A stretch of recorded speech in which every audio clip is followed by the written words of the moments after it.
শেখ হাসিনা সরকারের সময় স্বরাষ্ট্র প্রতিমন্ত্রীর দায়িত্বে ছিলেন বাংলাদেশের প্রথম প্রধানমন্ত্রী তাজউদ্দিন আহমেদের ছেলে সোহেল তাজ। এরপর তার পদত্যাগ নিয়ে চলে বহু নাটকীয়তা। সবশেষ আওয়ামী লীগ সরকার পতনের পর একের পর এক বোমা ফাটিয়ে চলেছেন সোহেল। এবার নিজের ফেসবুক স্ট্যাটাসে তুলে ধরলেন আরেক অজানা গল্প।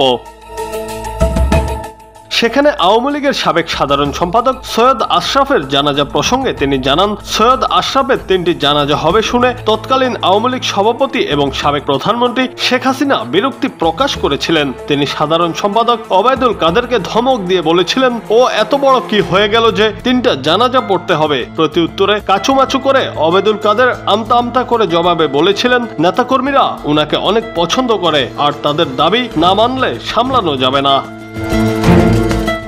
যারা আশরাফ ভাইকে শাপলা চত্বর নিয়ে দোষারোপ করছেন তা সঠিক নয় উল্লেখ করে সোহেল বলেন, তিনি হয়তো কিছু কথা বলে থাকতে পারেন, কিন্তু সব সিদ্ধান্ত আসতো একেবারে ওপর থেকে।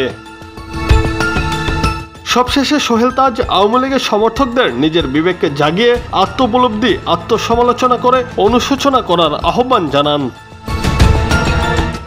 জুনায়েদ আহমেদ, বাংলা টিভি।